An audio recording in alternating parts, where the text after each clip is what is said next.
Wellman TV. Jeric Agosta. Like ka naman dyan, idol. Kabanata 1071. Ang daan-daang mga martialists ay nahulog sa lupa tulad ng mga nahulog na dahon sa hangin. Sunod-sunod na nabasag ang lupa sa mga hukay. Lahat sila ay malubhang nasugatan at tumalsik ng dugo.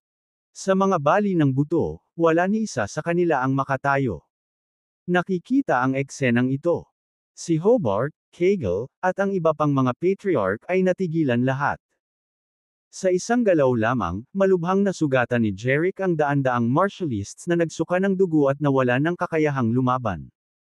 Originally, naisip ni Hobart at ng iba pang apat na patriarka na ang daan-daang martialists na ito ay maaaring kumonsumo ng bahagi ng lakas ni Jeric. Pagkatapos nito, sinimulan nilang salakayin si Jeric. Sa ganitong paraan, maaari nilang mapinsala ng husto si Jeric. Ito pala ay wishful thinking. Iyon ay dahil ang daan-daang martialists ay hindi makatalo kahit isang galaw mula kay Jeric. Nagkatinginan si Hobart at ang apat pang patriarka. Bakas sa mga mata ng isa't isa ang gulat. Alam nila na wala silang pagpipilian. Imposibleng bumalik. Kaya lang nilang lumaban hanggang kamatayan. Ilipat. Malamig na sabi ni Hobart kay Kegel at sa tatlo pang patriarch. Si Kegel at ang iba pang mga patriarch ay sabay na tumugon. Sa sumunod na segundo, ang limang figure ay lumipad ng kasing bilis ng kidlat at nagsimulang umatake. Ang mana ng martial god na nagmumula sa kanila ay nagtagpo upang bumuo ng isang gintong martial god na bagyo. Sa isang iglap, ang nagngangalit na martial god storm ay bumuo ng isang mabangis na tigre na mahigit 10 yarda ang haba, na umatake at sumugod kay Jeric ng palaban, na tila kinain kaagad si Jeric. Ang mga nakapaligid na martialists ng Dragon Sect ay nakaramdam ng kakilakilabot na presyon at nalagutan ng hininga. Gayunpaman, nanatiling kalmado si Jeric sa harap ng tigre na nabuo ng bagyong martial god mula sa limang patriarka. Katulad ng dati ang ekspresyon ng mukha niya.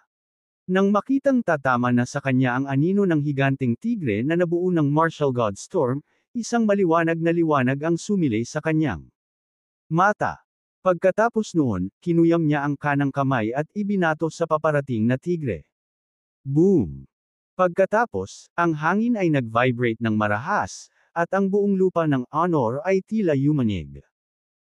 Matapos ihagis ni Jeric ang suntok, isang anino ng isang malaking kamao na may purple core na enerhiya tulad ng nagngangalit na apoy, ang bumasag sa hangin at sinuntok ang paparating na higanteng tigre. Sa ilalim ng anino ng higanteng kamao ni Jeric, na may malakas na putok, agad na naglaho ang anino ng higanteng tigre na nabuo ng limang patriarka. Higit pa rito, ang limang patriarch na protektado ng martial god storm ay pinalipad din na parang mga katkan ng paisa-isa sa ilalim ng nakakatakot na kapangyarihan ng higanteng listahan. Kabanata 1072. Bang, bang, bang. Sa limang malalakas na putok, ilang ulap ng alikabok ang tumaas mula sa lupa. Ang limang patriarka ay bumagsak sa lupa. Bawat isa sa kanila ay tumama sa isang malalim na hukay. Pagkatapos, sa mga puffs, nagsuka sila ng dugo dahil sa malubhang pinsala.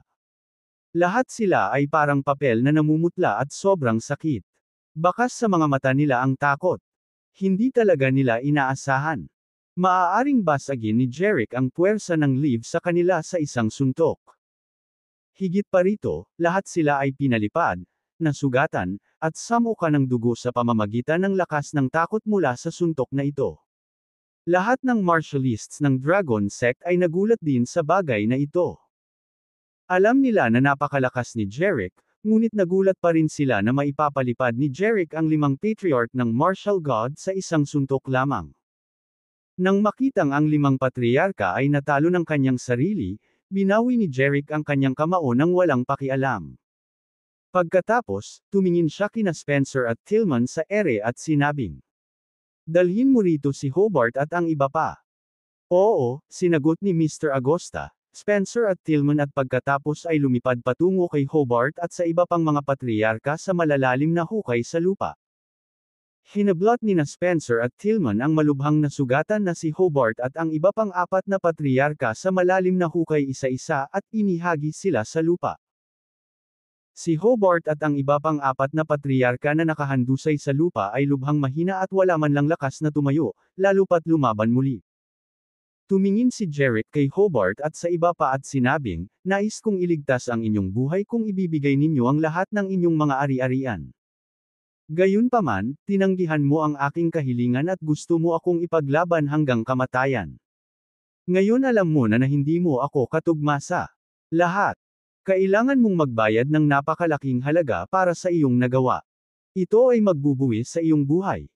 Pagkatapos noon, tumingin si Jeric kina Spencer at Tillman at sinabing, "Patayin sila." Sumagot sina Spencer at Tillman, "Oo, Mr. Agosta." Pagkatapos, lumitaw ang Purple Core Energy sa kanilang mga palad, handang hampasin si Hobart at ang apat pa. Nang marinig ito ni Hobart at ng iba pa, ang kanilang mga mukha ay binaluktot ng takot. Agad na lumuhad si Hobart kay Jeric at umiyak. "Mangyaring huwag akong patayin, Mr. Agosta. Handa akong ibigay sa iyo kung ano ang mayroon ako. Mangyaring iligtas ang aking buhay." Agad namang lumuhad si Kegel at ang tatlo pang patriarka at humingi rin ng awa. "Mr. Agosta, mangyaring iligtas ang aming buhay. Handa kaming ibigay ang lahat ng aming mga ari-arian sa iyo." Napatingin si Jeric sa limang patriarka na nakayuko na at nagmamakaawa. Ngumisi siya at sinabing, "Hindi ba't tumanggi kang ibigay ang lahat ng mga ari-arian mo kanina? Bakit ngayon payag ka na? Pero ngayon ayaw ko na sa asset mo. Hindi importante sa akin ang yaman." Pagkatapos noon, tumingin si Jeric kina Spencer at Tillman. Ilipat. Natarante si Hobart at sinigawan si Jeric, "Hindi mo ako mapapatay. Narinig mo na ba ang Eulogian Club? Ang aming limang pamilya ay pawang miyembro nito. Kung papatayin mo ako, hindi ka nito papakawalan." Na-curious si Jeric at agad na pinigilan sina Spencer at Tillman, na akmang kikilos. Sandali lang. Pagkatapos noon, tumingin si Jeric kay Hobart at sinabing, "Eulogian Club. Sabihin mo sa akin kung ano iyon. Basta nakakatakot ito sa akin, ililigtas ko ang iyong buhay." Nagkatinginan si Hobart at ang apat pang patriarka. Obviously, hindi nila inaasahan na hindi alam ni Jeric ang tungkol sa Eulogian Club. Si Xavier naman. Si William, ang iba pang martialists ng Dragon Sect, at si Colin, lahat sila ay mukhang nabigla. Tila takot silang lahat sa Eulogian Club na binanggit ni Hobart. Pagkatapos, tumingin si Hobart kay Jeric at sinabing, "Ang Eulogian Club ay ang pinakamisteryosong malevolent na kulto sa mundo. Kinokontrol nito ang maraming piling pamilya sa mundo. Misteryoso ang kultong master ng Eulogian Club. Walang nakakaalam ng kanyang tunay na kulay. Mayroon siyang 3,000 makasalanan at 100,000 martialists sa ilalim ng kanyang pamumuno. Masasabing kontrolado ng mga miyembro ng Eulogian Club ang mga makapangyarihang pamilya sa bawat bansa. Ang aming limang pamilya ay ang mga piling tao na kinokontrol ng Eulogian Club. Mag-donate kami ng malaking halaga dito bawat taon, at paprotektahan kami at tutulungan kaming malutas ang mga problema sa negosyo na hindi namin kayang hawakan. Ang aming limang pamilya ay miyembro ng Eulogian Club. Sa makatuwid, Mr. Agosta, kung papatayin mo kami, magdurusa ka sa kakilakilabot na paghihiganti ng Eulogian Club. Higit pa rito, ang iyong pamilya at mga kaibigan ay madadami at mamamatay." Matapos marinig ang sinabi ni Hobart, agad na ipinikit ni Jeric ang kanyang mga mata at i-activate ang kanyang God's Eye upang suriin ang pinagmulan at lakas ng Eulogian Club. Nalaman ni Jeric na nagsasabi ng totoo si Hobart. Ang Eulogian Club ay talagang isang napakalaki at nakakatakot na masasamang kulto. Ito ay isang madilim na puwersa na may impluwensya sa buong mundo at kinokontrol ang maraming mayayamang pamilya sa bawat bansa. Bukod dito, nalaman ni Jeric na tila mayroong puwersang cultivation sa Eulogian Club. Marami rin siyang nakitang kalansay sa aparador. Kabanata 1073. Bagamat nakita ni Jeric ang maraming hindi kilalang mga lihim sa tulong ng mata ng Diyos, hindi gaanong nagbago ang kanyang ekspresyon. Pagkatapos, tumingin siya kay Hobart at sa iba pang apat na patriarch at sinabi, "Ang Eulogian Club na binanggit mo ay talagang napakalakas. Gayunpaman, gaano man ito kalakas, wala itong kinalaman sa akin. Kahit patayin ko kayong lahat, bagay sa pagitan mo at sa akin. Kung gusto ng Eulogian Club na makialam, isa. Jeric Agosta, hindi ako natatakot dito. Nang marinig ito, ang mga mukha ni Hobart at ng iba pa ay puno ng hindi paniniwala. Obviously, hindi nila inaasahan na hindi natatakot si Jeric sa Eulogian Club. Sa pag-aalangan na kumikislap sa kanyang mga mata, sinabi ni Hobart kay Jeric, pagsisisihan mo kung papatayin mo kami. Ngumiti si Jeric at sinabing, well, hindi kita papatayin, pero kailangan mo pa ring ibigay ang lahat ng asset mo. Magagawa ni B sa akin.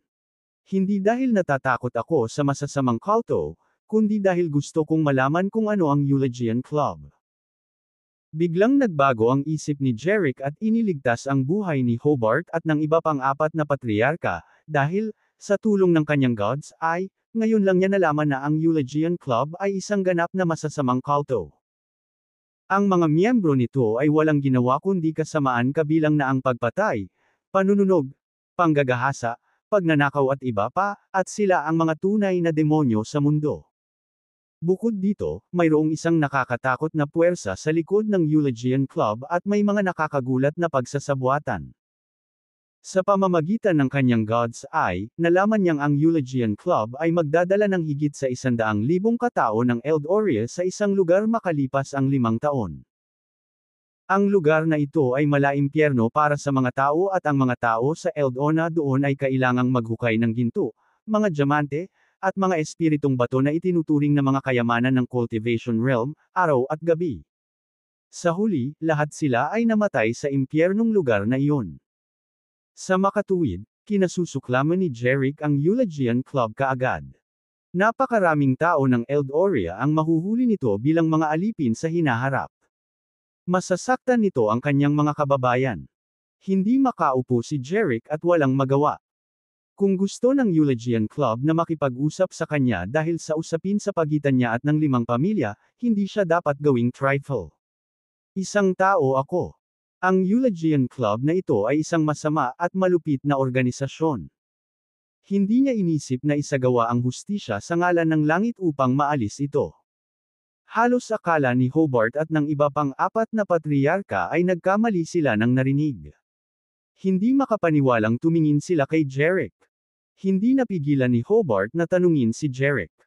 Mr. Agosta, sinabi mo lang ba na gagawin mo ang aming buhay hanggat na ibigay namin ang lahat ng aming mga ari-arian? Tumango si Jeric. Tama. Basta ibigay mo lahat ng asset mo, hindi kita papatayin. Extrang. Kabanata 1074. Sa wakas ay tiniyak ni Hobart at ng iba pang 4 na patriarka na tama ang kanilang narinig, ngunit nalilito pa rin sila. Hindi ba alam ni Jeric na ang pagpapakawala sa atin ay parang paglalatag ng problema para sa hinaharap? Kapag sinabi na natin ang bagay na ito sa Eulogian Club, hindi ba natatakot si Jeric na guluhin siya ng Eulogian Club? Siyempre, wala silang ideya kung ano ang iniisip ni Jeric. Gayunpaman, hanggat may iligtas ni Jeric ang kanilang buhay, ito ay magiging isang masayang bagay.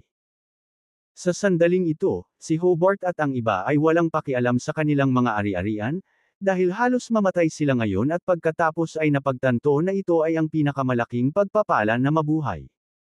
Agad silang lumuhad sa harapan ni Jeric para ipahayag ang kanilang pasasalamat. Mr. Agosta, salamat dahil hindi mo kami pinatay. Siguradong ibibigay namin sa iyo ang lahat ng mga ari-arian namin. Tiyak, nagkikimkim din sila ng masasamang intensyon sa kanilang mga puso. Matapos ibigay ang lahat ng kanilang mga ari-arian, agad nilang ipinapalam sa Eulogian Club. Pagkatapos ay tutulungan sila ng Eulogian Club na patayin si Jeric. Sa wakas, ang mga asset na nawala sa kanila ay mababawi. Tumingin si Jeric sa kanilang 5 at sinabing, mabuti naman. Ilipat mo sa akin ang lahat ng asset mo sa legal na paraan ngayon. Sinagot ni Hobart at ng iba pang 4 na patriarch, oo, Mr. Agosta. Nang matapos silang magsalita, sunod-sunod na umalangaw ang tunog ng napunit na hangin. Whoosh, whoosh. Ilang animas ang bumagsak sa hangin at tumama sa kanilang mana core. Ang bawat isa sa kanila ay biglang naramdaman na may butas sa mana core, at ang enerhiya ng martial god sa mana core ay nawala kaagad. Lahat ng isang biglaang, sila ay walang kapangyarihan sa lahat. Ang lahat ng kanilang martial arts cultivation ay nawasak ng sabay-sabay. Nagulat si Hobart at ang iba pang apat na patriarka. Tumingin sila at nakitang si Jerick iyon. Totoo iyon. Ang mga animals na bumabagsak sa hangin ngayon ay mula sa Jerick. Tumingin si Jerick sa kanila na mukhang natakot at sinabing, I can spare your lives but your martial arts must be destroyed. Otherwise, you'll dare to go against me again. Nang marinig ito, nakaramdam sila ng hindi maipaliwanag na sakit at galit sa kanilang mga puso. Ang kanilang martial arts na nakuha sa pamamagitan ng matapang na paglilinang sa loob ng mahigit 10 taon ay sinira ni Jerick. Mapupunas lang ng ganun. Ang lahat ng mga ambisyon ng mga ito ay sumabog, at nais nilang mapatay nila si Jerick ngayon din. Gayunpaman, hindi sila nang ahas na tumanggi kay Jerick kahit na kinasusuklaman nila siya. Kung walang martial arts, hindi sila naiiba sa mga langgam hanggang kay Jerick. Napakadali para kay Jerick na patayin sila. Sa makatuwid, maaari lamang nilang lunukan ang kanilang galit at itago ang lahat ng kanilang puot sa kanilang mga puso. Kabanata 1075. Sa oras na ito, tumingin si Jerick kina Spencer, Tilinan, Xavier, at William at sinabing, ilipat ang lahat ng ari-arian ng 5 pamilya sa akin ngayon. Pagkatapos ay nakita ni Jerick si Colin na nakatayo sa gitna ng mga martialists ng Dragon Sect, at sinabing, by the way, ilipat din ang mga ari-arian ng pamilya Ross sa akin ngayon. Magkasabay na sumagot sina Spencer, Tillman, Xavier, at William, oo, Mr. Agosta. Lumingon si Jerick kina Lillian, Claire, at sa iba pang mga babae at sinabing, the matter is settled. Bumalik na tayo sa villa at uminom ka ng kape. Matamis nang umiti si Lillian at ang 5 pang babae at tumango kay Jerick. Pagkatapos, agad na humakbang ang 6 na dilag, hinawakan si Jerick sa mga braso, at masuyong minasahe si Jerick sa kanyang mga balikat gamit ang kanilang mga kamao. Napapaligiran si Jerick ng mga magaganda at maalalahanang babaeng ito. Ang kanilang malapit at mapagmahal na relasyon ay kinainggitan ng lahat. Sa mata ng lahat, nakuha ni Jerick ang lahat ng romance luck sa mundo. Para naman kina Spencer, Tillman, Xavier, at William, nang mamulat sila sa kanilang inggit, hiniling nila sa mga martialists na samahan si Hobart at ang iba pang 4 na patriarka, pati na rin si Colin, sa villa. Pagkatapos, sinimulan nilang opisyal na ilipat ang lahat ng mga ari-arian sa Jerick. Makalipas ang isang araw, si Jerick ay umiinom ng kape kasama sina Lillian, Claire, at ang iba pa sa villa. Bigla siyang nakatanggap ng 6 na text messages sa kanyang phone. Ding! Magkatulad ang bawat mensahe na natanggap ni Jerick. Minamahal na kliyente, ang iyong Julius Bank secret account na 4x8,888 ay nakatanggap ng 10,000 trilyong dolyar noong 11 a.m. Mula sa account na 4x. Minamahal na kliyente, ang iyong Julius Bank secret account 4x8,888 ay nakatanggap ng 10,000 trilyong dolyar sa minamahal na kliyente, ang aming Julius B. Saturday alas 12 noon mula sa account na 4x. Nakatanggap ang bank secret account na 4x8,888 ng 10,000 trilyong dolyar noong 1 p.m. mula sa account na 4x. Minamahal na kliyente, nakatanggap ang iyong Julius Bank secret account na 4x8,888 ng 10,000 trilyong dolyar noong 2 p.m. mula sa account na 4x. May kabuuang 6 na text message, ang bawat isa ay tungkol sa paglilipat ng 200 bilyong dolyar. Nakatanggap ang lihim na account ng Julius Bank ni Jerick ng 1.2 trilyong dolyar sa kabuuan. Hindi sinasabi na ang pera ay mula kay Hobart, sa iba pang 4 na patriarch, at sa pamilyang Ross. Siyempre, ito lang ang pera sa kanilang bank account. Iba sa pera, ang ari-arian ay hindi maililipat sa Julius Bank account ni Jerick, ngunit ililipat pa rin sa pamamagitan ng kasunduan.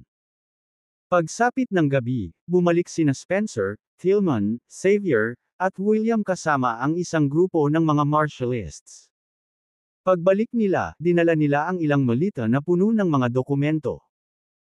Ang mga dokumentong ito ay ang mga kasunduan na nilagdaan ng 5 pamilya at ng pamilyang Ross para ilipat ang lahat ng kanilang mga ari-arian sa Jericho. Kabanata 1076. Ilang malalaking malita ang itinulak sa sala ng villa ng mga martialists ng Dragon Sect.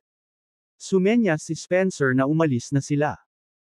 Si Jericho, na nakatingin sa mga malita sa sala, ay nagtanong kina Spencer, Tillman, Xavier, at William. Naayos na ba ang lahat? Sabay-sabay na sagot ng apat. Oo, Mr. Agosta. Nagpatuloy si Spencer, tinutugunan si Jericho, pagkatapos mailipat ng 5 master, kasama si Colin Ross, ang lahat ng kanilang kayamanan at ari-arian sa iyo, sinunod namin ang iyong mga tagubilin at pinalaya si Hobart at ang kanyang mga tauhan. Tumango si Jericho. Good, palayain mo sila. Ang ekspresyon sa mga mukha ni Spencer, Tillman, Xavier, at William ay naging isa sa magkaparehong kalituhan. Tinitigan ni Spencer si Jericho at nagtanong, bakit mo gustong paalisin si Hobart at ang kanyang mga tauhan, Mr. Agosta? Ang pagpapalaya sa kanila ay mag-aanyaya lamang ng gulo. Tiyak na hahanapin nila ang Eulogian Club para sa paghihiganti. Sa hangin ng kawalang interes. Sumagot si Jericho, hayaan silang lumapit at subukang gumanti. Iyon ay magbibigay sa akin ng perpektong pagkakataon na ganap na maalis ang masamang kultong ito. Bakas sa mukha ni Xavier ang pag-aalala. Mr. Agosta, ang Eulogian Club ay isang kakilakilabot na masasamang kulto. Sa mess court, ipinagmamalaki nila ang 100 matataas na antas na makasalanan, na may libu-libong tagasunod. Mula sa mga elit sa politika hanggang sa makapangyarihang mga pamilya, maging sa mga karaniwang tao, mayroon silang kanilang mga ahente sa lahat ng dako. Ang kanilang impluwensya ay malawak at napakalawak, hindi mapapantayan ng anumang pamilya ng sektor. Sa mess court, ang pagbanggit lang sa Eulogian Club ay sapat na para mabago ang kulay ng mukha ng isang tao. At ang 5 pangunahing pamilya. Pinuprotektahan sila ng napakalaking sektang ito. Sa pamamagitan ng pagkilos laban sa mga pamilyang ito, talagang tinatanggal mo ang Eulogian Club. Hindi nila ito basta-basta. Pakiusap, Mr. Agosta, mag-ingat ka. Bago makasagot si Jericho, si Spencer, na may kumpiyansang ngiti, ay nagsabi, Xavier, hindi mo kailangang mag-alala. Mr. Agosta ay hindi kailanman natalo ng sinuman. Kung ang Eulogian Club ay maglakas loob na gumawa ng gulo para sa kanya, sila ay nanunuot ng higit pa kaysa sa kanilang ngumunguya, kumpiyansa niyang sinabi. Si Tillman, na nakatayo sa tabi niya, ay buong pusong tumango bilang pagsang-ayon. Hindi katakataka na kapwa sina Spencer at Tillman ay nagtataglay ng hindi natitinag na pananampalataya kay Jericho sa ngayon, ni isa sa kanila ay hindi nakakita sa kanya na natalo sa sinuman. Bukod dito, batid nila na pagkatapos ng paglalakbay ni Jericho sa Sunshine, nakakuha siya ng maraming manual at elixir ng martial arts, na nagpapataas ng kanyang kakilakilabot na lakas. Ang malaking lakas ng Eulogian Club ay hindi magkakaroon ng pagkakataon laban sa kanya. Nagulat sina Xavier at William sa sinabi ni Spencer. Alam na alam nila ang mga kahangahangang kakayahan ni Jericho. Gayunpaman, ang katotohanan na ipinahihiwatig ni Spencer na ang Eulogian Club. Kabanata 1077. Dapat humingi ng awa kung mag-cross ang landas nila ni Jericho ay isang patunay kung gaano talaga katikot si Jericho. Enough with the flattery. Dalhin mo yang mga malita na may agreement paper sa taas. Bili ni Jericho kay Spencer. Agad-agad. Agad namang sumagot si Spencer. Kasunod nito, binuhat niya at ng ilang iba pa ang malalaking malita paakyat sa hagdan. Sa sala, kinausap ni Jericho sina Claire, Helene, Julene, at Lama, na nagsabing, sa pinagsamang 5 pangunahing pamilya at pamilyang Ross, malamang na mayroong 4 hanggang 500 kumpanya. Napakaraming hilingin sa iyo na pangasiwaan silang lahat. Tumingin sa kanya si Claire at iminungkahi, noong nakaraan, kinuha namin ang halos 100 kumpanya mula sa pamilya Cuevas. Ang pagdaragdag ng isa pang 4 o 500 ngayon ay magiging isang napakalaking gawain. Paano kung panatilihin lamang namin ang nangungunang gumaganap na mga kumpanya at ibenta ang natitira? Tumango si Jeric, tumugon. Ikaw ang magpapasya kung ano ang pinakamahusay. Gamitin ang mga nalikom mula sa mga benta upang panduhan ang Evermore Group. Naiintindihan. Sagot ni Claire. Sa mga sumunod na araw, sina Claire, Helene, Julene, at Luna ay bumaba sa negosyo ng pamamahala sa mga kumpanya ng 5 pamilya at ng pamilyang Ross. Sa mga negosyo ng pamilyang Ross, pinanatili lang nila ang Ross Fund at ang Ross Film Company. Ang Ross Film Company ay hindi lamang ang pinakamalaking kumpanya ng pelikula sa Mescourt, na ipinagmamalaki ang hindi kapani-paniwalang kakayahang kumita ay dati ring nangako kay Lillian na magtatatag siya ng isang espesyal na kumpanya ng pelikula para sa kanya. Jeric. Sa itinatag na Ross Film Company sa kanilang pagtatapon, ang paggawa ni Lillian sa isang internasyonal na superstar ngayon ay tila isang piraso ng cake. Tulad ng para sa 5 pangunahing pamilya, bawat isa ay pinanatili ang kanilang pinakamalaking at pinakapinakinabangang kumpanya, habang ang natitira, na may kabuuang higit sa 400, ay naibenta sa isang bawas na presyo. Gayunpaman, kahit nasa gayong pinababang mga rate, ang pinagsamang mga benta ay nakakuha ng kamanghamanghang 140 hanggang 160 bilyong dolyar. Alinsunod sa mga tagubilin ni Jeric, ang lahat ng mga pondong ito ay ipinadala sa Evermore Group. Ang pag-agos ng kayamanan na ito ay nagtulak sa Evermore Group sa isang napakalaking $1 trilyon na sukat, na tumutuligsa sa iba pang pandaigdigang higanteng kumpanya. Habang pinamamahalaan ni Claire, Helene, at ng kanilang koponan ang mga kumpanya, sinimulan ni Jeric na tulungan sina Lillian at Elaine sa kanilang martial arts cultivation. Kung tutuusin, mayroon siyang mga elixir at martial arts manual na iniwan ng Purple Dragon, at sayang kung hindi gamitin ang mga ito. Kung sina Lillian at Elaine ay naging mga magsasaka, magagawa nilang tumayo ng malakas laban sa mga kalaban, kahit na wala si Jeric. Pagkalipas ng 2 araw, sa patnubay ni Jeric at sa paggamit ng Mero Cleansing Elixir at Martial Art Manual, parehong matagumpay na umunlad sina Lillian at Elaine bilang mga cultivator. Natigilan sila gaya ni Claire at Helene, na pilit na naniniwalang sila, na minsan ay walang alam sa martial arts. Ngayon ay naging tunay na mga magsasaka. Nawala ang kanilang pagdududa nang malaman nilang si Claire and Helene ay nagsimula rin sa simula bago naging mga magsasaka. Sa gitna ng pamamahala ni Jeric sa asas ng mga pangunahing pamilya, ang yaman ng pamilya Ross, at pagtulong kina Lillian at Elaine sa kanilang paglilinang, nagsimulang lumitaw ang mga anino ng isang balak na paghihiganti laban sa kanya. Sa labas ng Nouvelle, sa ibabaw ng isang burol, nakatayo ang isang marangyang estate ng mansyon.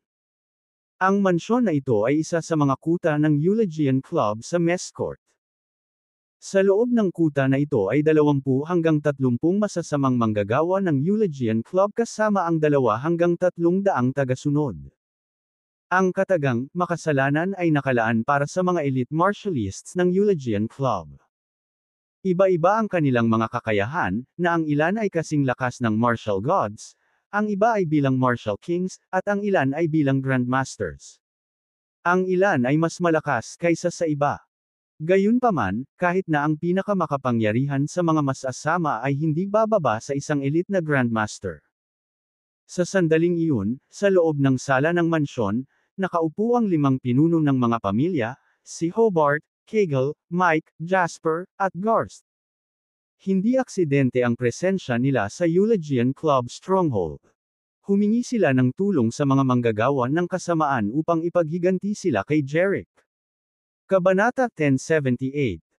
Sa loob ng maluwang na sala ng mansyon, bukod sa 5 patriarch na pinamumunuan ni Hobart, may 30 lalaking nakasuot ng itim na damit na nakaupo sa mga sofa. Ang mga nakadamit na lalaking ito ay naglabas ng isang nagyayelong aura, ang kanilang matalas, malaagila na mga mata ay walang emosyon. Karamihan sa kanila ay mapuputi ang buhok na matatanda, kung saan iilan lamang ang mukhang nasa katanghaliang gulang. Sa katunayan, ang mga taong nakadamit na ito ay ang mga gumagawa ng masama ng Eulogian Club. Ang pangunahing manggagawa ng kasamaan ay isang matanda sa edad na mga ika-60 taon. Ang kanyang pilak na buhok ay kumikinang na parang nyebe, at ang mga mata ay parang kidlat. Sa paligid ng kanyang baywang, siya ay nagsuot ng gintong sinturon, na nagpapahiwatig ng kanyang katayuan bilang isang gold-belted Evildor. Ang natitira, nagsusuot ng pilak na sinturon, ay silver-belted Evildors. Hindi nakakagulat, ang tangkad ng isang gold-belted Evildor ay natabunan ng silver-belted Evildor. Itong pilak buhok na makasalanan, na may suot na gintong sinturon, ay hindi may kakaila ang pinuno sa lahat ng naroroon.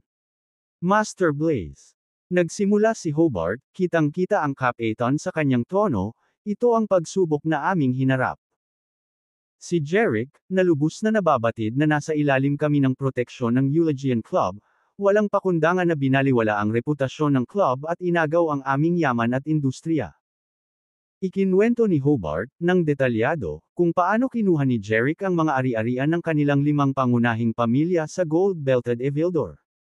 Si Blaze, ang gold-belted Evildor, ay nagkaroon ng malamig na kinang sa kanyang mga mata. Hindi ko inaasahan ng isang tao sa mess court na maglalakas loob na huwag igalang ang Eulogian Club. Mabilis na idinagdag ni Hobart, tamang-tama ka, Master Blaze. Ang Jerick na ito ay ganap na walang batas. Sinabi pa niya na ang pagkuha niya ng aming mga ari-arian ay isang personal na bagay sa pagitan niya at ng aming 5 pamilya. Sinabi niya na wala itong kinalaman sa Eulogian Club at nagbabala na kung makikialam ang club, hindi ito magiging maganda para sa kanila. Nang marinig ito, hindi lamang kumikislap sa galit ang mga mata ni Blaze, ngunit ang iba pang mga masasama ay nagpakita rin ng mga palatandaan ng galit. Ganyan kapangahasan. Bulalas ng isa. Sa tingin ba niya ay kaya niyang tumindig laban sa Eulogian Club? Sabi ng isa pa.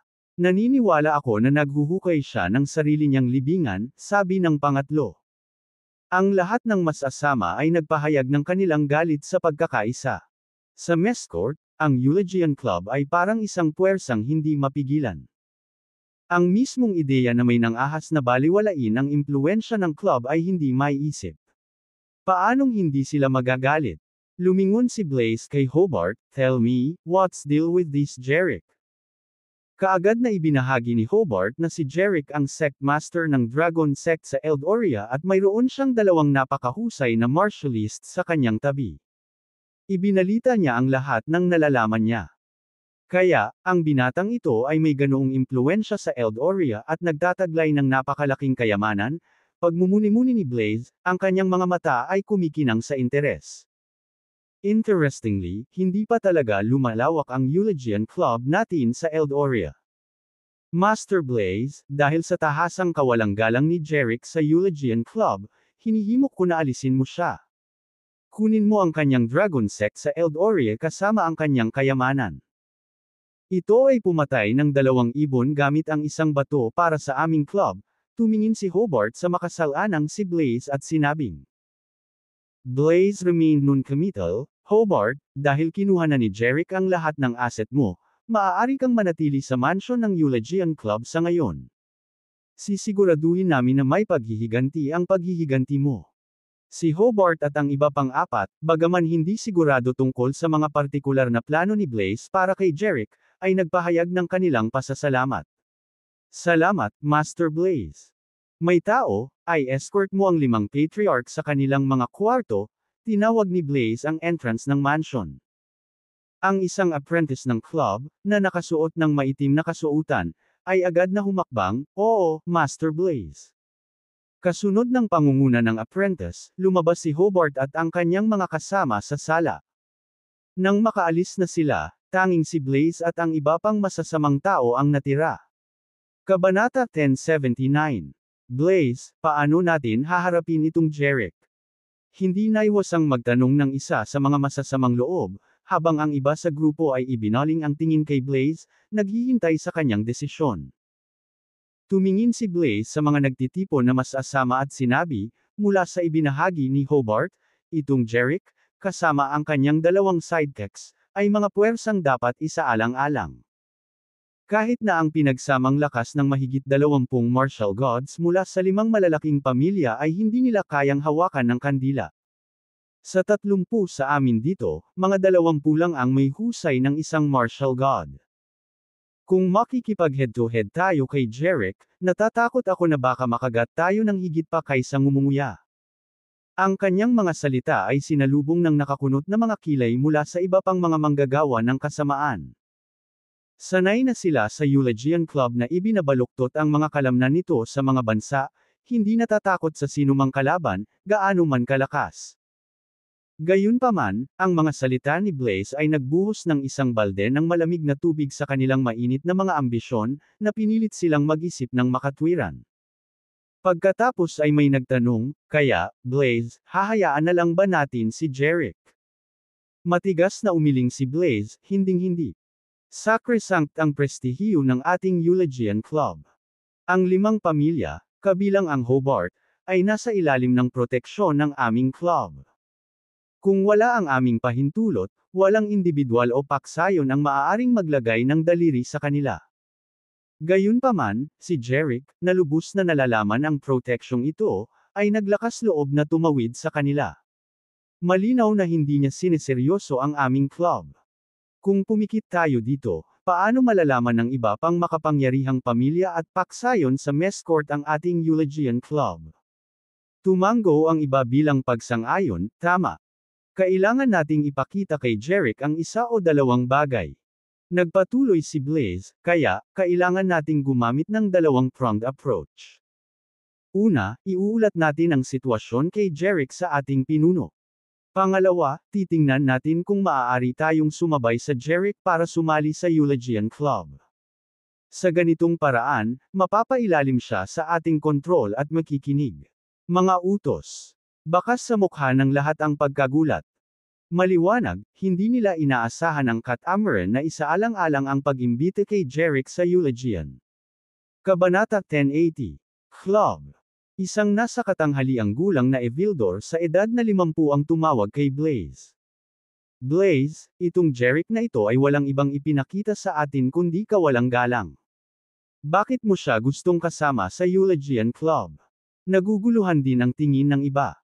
Sinuri ni Blaze ang mga tao at ipinaliwanag, mga kapatid, alam kong hindi ipinakita ni Jerick sa club ang paggalang na nararapat sa atin. Ngunit pag-isipan ito sandali.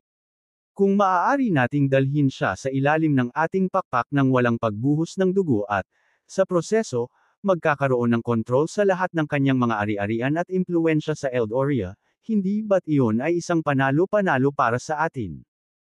Nagpalitan ng tingin ang ibang mas asama. Mahirap pabulaanan ang mga sinabi ni Blaze. Ang ideya ng walang kahirap-hirap na kontrolin si Jerick at pagmamana ng kanyang kayamanan at kapangyarihan sa Eldoria ay talagang parang isang ginintoang pagkakataon. Let's proceed as Blaze suggestion, pumayag ang isa sa mga mas asama. Ang iba ay sabay-sabay na tumango, kahit anong sabihin mo, Blaze. Tumango si Blaze, so, it's settled then. Kung willing si Jerick na isumite at i-pledge ang kanyang loyalty sa Eulogian Club, hahayaan natin na mawala ang nakaraan. Ngunit kung tumanggi siya, haharapin namin siya ng naaayon. Ang pinagkasunduan ay malinaw habang ang lahat ay nagpahayag ng kanilang kasunduan. Pagkatapos ay ibinaling ni Blaze ang kanyang tingin sa isang makasalanan na nasa edad 60 at sinabing, Ethan, kailangan kong bumisita ka sa Jerick at ihatid ang aming. Sa loob ng maluwang na sala ng mansyon, bukod sa 5 patriarch na pinamumunuan ni Hobart, may 30 lalaking nakasuot ng itim na damit na nakaupo sa mga sofa. Ang mga nakadamit na lalaking ito ay naglabas ng isang nagyayelong aura, ang kanilang matalas, malaagila na mga mata ay walang emosyon. Karamihan sa kanila ay mapuputi ang buhok na matatanda, kung saan iilan lamang ang mukhang nasa katanghaliang gulang. Sa katunayan, ang mga taong nakadamit na ito ay ang mga gumagawa ng masama ng Eulogian Club. Ang pangunahing manggagawa ng kasamaan ay isang matanda sa edad na mga ika-60 taon, ang kanyang pilak na buhok ay kumikinang na parang nyebe, at ang mga mata ay parang kidlat. Sa paligid ng kanyang baywang, siya ay nagsuot ng gintong sinturon, na nagpapahiwatig ng kanyang katayuan bilang isang gold-belted Evildor. Ang natitira, nagsusuot ng pilak na sinturon, ay silver-belted Evildors. Hindi nakakagulat, ang tangkad ng isang gold-belted Evildor ay natabunan ng silver-belted Evildor. Itong pilak buhok na makasalanan, na may suot na gintong sinturon, ay hindi may kakaila ang pinuno sa lahat ng naroroon. Master Blaze. Nagsimula si Hobart, kitang-kita ang Cap-A-Ton sa kanyang tono, ito ang pagsubok na aming hinarap. Si Jerick, na lubos na nababatid na nasa ilalim kami ng proteksyon ng Eulogian Club, walang pakundangan na binaliwala ang reputasyon ng club at inagaw ang aming yaman at industriya. Ikinwento ni Hobart, ng detalyado, kung paano kinuha ni Jerick ang mga ari-arian ng kanilang 5 pangunahing pamilya sa gold-belted Evildor. Si Blaze, ang gold-belted Evildor, ay nagkaroon ng malamig na kinang sa kanyang mga mata. Hindi ko inaasahan ng isang tao sa mess court na maglalakas loob na huwag igalang ang Eulogian Club. Mabilis na idinagdag ni Hobart, tamang-tama ka, Master Blaze. Ang Jerick na ito ay ganap na walang batas. Sinabi pa niya na ang pagkuha niya ng aming mga ari-arian ay isang personal na bagay sa pagitan niya at ng aming 5 pamilya. Sinabi niya na wala itong kinalaman sa Eulogian Club at nagbabala na kung makikialam ang club, hindi ito magiging maganda para sa kanila. Nang marinig ito, hindi lamang kumikislap sa galit ang mga mata ni Blaze, ngunit ang iba pang mga masasama ay nagpakita rin ng mga palatandaan ng galit. Ganyan kapangahasan. Bulalas ng isa. Sa tingin ba niya ay kaya niyang tumindig laban sa Eulogian Club? Sabi ng isa pa. Naniniwala ako na naghuhukay siya ng sarili niyang libingan, sabi ng pangatlo. Ang lahat ng masasama ay nagpahayag ng kanilang galit sa pagkakaisa. Sa mess court, ang Eulogian Club ay parang isang puwersang hindi mapigilan. Ang mismong ideya na may nang-ahas na baliwalain ang impluwensya ng club ay hindi maiisip. Paanong hindi sila magagalit? Lumingon si Blaze kay Hobart, tell me, what's deal with this Jerick? Kaagad na ibinahagi ni Hobart na si Jerick ang sect master ng Dragon Sect sa Eldoria at mayroon siyang 2 napakahusay na martialists sa kanyang tabi. Ibinalita niya ang lahat ng nalalaman niya. Kaya, ang binatang ito ay may ganoong impluwensya sa Eldoria at nagtataglay ng napakalaking kayamanan, pagmumuni-muni ni Blaze, ang kanyang mga mata ay kumikinang sa interes. Interestingly, hindi pa talaga lumalawak ang Eulogian Club natin sa Eldoria. Master Blaze, dahil sa tahasang kawalang galang ni Jerick sa Eulogian Club, hinihimok ko na alisin mo siya. Kunin mo ang kanyang Dragon Sect sa Eldoria kasama ang kanyang kayamanan. Ito ay pumatay ng 2 ibon gamit ang isang bato para sa aming club, tumingin si Hobart sa makasalanang si Blaze at sinabing. Blaze remained non-committal, Hobart, dahil kinuha na ni Jerick ang lahat ng asset mo, maaari kang manatili sa mansion ng Eulogian Club sa ngayon. Sisiguraduhin namin na may paghihiganti ang paghihiganti mo. Si Hobart at ang iba pang 4, bagaman hindi sigurado tungkol sa mga partikular na plano ni Blaze para kay Jerick, ay nagpahayag ng kanilang pasasalamat. Salamat, Master Blaze. May tao, ay escort mo ang 5 patriarch sa kanilang mga kwarto, tinawag ni Blaze ang entrance ng mansion. Ang isang apprentice ng club, na nakasuot ng maitim na kasuotan, ay agad na humakbang, oo, Master Blaze. Kasunod ng pangunguna ng apprentice, lumabas si Hobart at ang kanyang mga kasama sa sala. Nang makaalis na sila, tanging si Blaze at ang iba pang masasamang tao ang natira. Blaze, paano natin haharapin itong Jerick? Hindi naiwasang magtanong ng isa sa mga masasamang loob, habang ang iba sa grupo ay ibinaling ang tingin kay Blaze, naghihintay sa kanyang desisyon. Tumingin si Blaze sa mga nagtitipon na masasama at sinabi, mula sa ibinahagi ni Hobart, itong Jerick, kasama ang kanyang 2 sidekicks, ay mga puwersang dapat isaalang-alang. Kahit na ang pinagsamang lakas ng mahigit 20 martial gods mula sa 5 malalaking pamilya ay hindi nila kayang hawakan ng kandila. Sa 30 sa amin dito, mga 20 lang ang may husay ng isang martial god.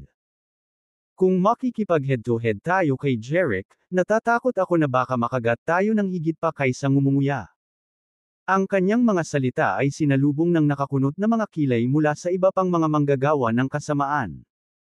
Sanay na sila sa Eulogian Club na ibinabaluktot ang mga kalamnan nito sa mga bansa, hindi natatakot sa sinumang kalaban, gaano man kalakas. Gayunpaman, ang mga salita ni Blaze ay nagbuhos ng isang balde ng malamig na tubig sa kanilang mainit na mga ambisyon, na pinilit silang mag-isip ng makatwiran. Pagkatapos ay may nagtanong, kaya, Blaze, hahayaan na lang ba natin si Jerick? Matigas na umiling si Blaze, hinding-hindi. Sacrosanct ang prestihiyo ng ating Eulogian Club. Ang 5 pamilya, kabilang ang Hobart, ay nasa ilalim ng proteksyon ng aming club.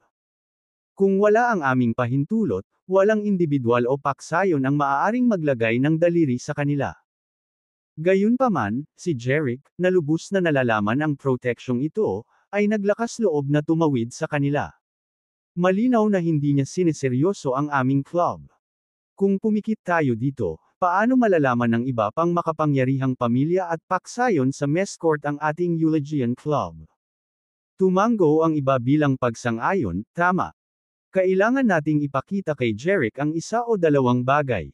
Nagpatuloy si Blaze, kaya, kailangan nating gumamit ng dalawang-pronged approach. Una, iuulat natin ang sitwasyon kay Jerick sa ating pinuno. Pangalawa, titingnan natin kung maaari tayong sumabay sa Jerick para sumali sa Eulogian Club. Sa ganitong paraan, mapapailalim siya sa ating kontrol at makikinig. Mga utos. Bakas sa mukha ng lahat ang pagkagulat.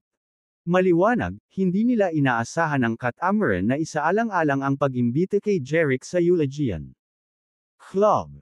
Isang nasa katanghaliang gulang na Evildor sa edad na 50 ang tumawag kay Blaze. Blaze, itong Jerick na ito ay walang ibang ipinakita sa atin kundi kawalang galang. Bakit mo siya gustong kasama sa Eulogian Club? Naguguluhan din ang tingin ng iba. Sinuri ni Blaze ang mga tao at ipinaliwanag, mga kapatid, alam kong hindi ipinakita ni Jerick sa club ang paggalang na nararapat sa atin. Ngunit pag-isipan ito sandali. Kung maaari nating dalhin siya sa ilalim ng ating pakpak ng walang pagbuhos ng dugo at, sa proseso, magkakaroon ng kontrol sa lahat ng kanyang mga ari-arian at impluensya sa Eldoria, hindi ba't iyon ay isang panalo-panalo para sa atin?